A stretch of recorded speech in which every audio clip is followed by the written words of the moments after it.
One final question before we I can see you're not satisfied with No, I am. because the next thing you know, when Kenyans see a candidate like me, they say, tuachie ya soda, you know. Yeah. And that's part of the value system that we must change. So how much have we changed Kenya after we took the 50 bob and 100 bob? So talking about that, then still on money, because you're opening up yourself for scrutiny, given that if you then become the president, you are a state property owned by the people of Kenya. Right. So many Kenyans will tonight want to know how much is your worth? I have a house that is worth maybe, what, 30 million? I have a car that is worth like 3 million.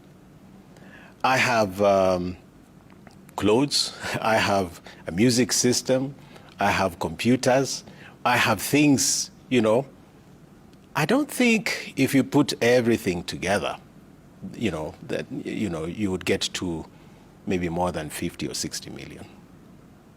That is all quantified. If you were to sell Reuben and his assets, except my wife and children.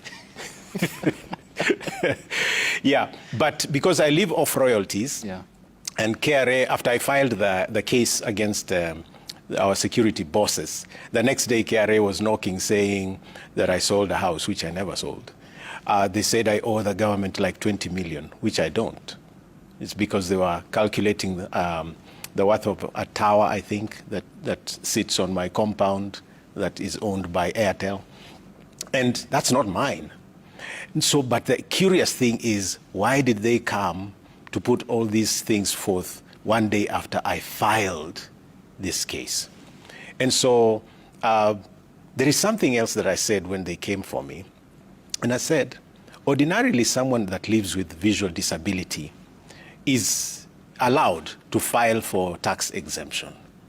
By choice, I actually don't file for that.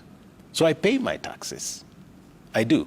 And my argument is, if a policeman, for example, earns 25,000 or 18,000, like some of my friends told me, then they have no house, so they pay rent.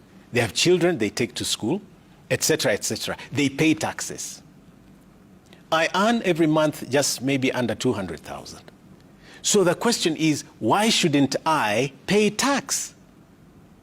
When Mama Mboga, when these guys, you know, you are actually literally torturing Kenyans and, you know, reducing them to beggars, you know, of crumbs and so on.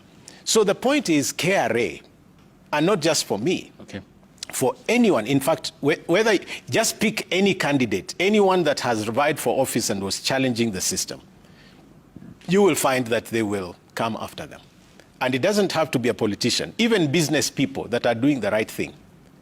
I have a friend who does not bribe and he's in construction work. Guess what? He never gets the tenders. Yeah. So if you're corrupt in Kenya, you are brought close to government. If you're not, you're pushed away. We have to really change how this goes. And like I said, it's all about values. Maadili. We have to go back to Maadili.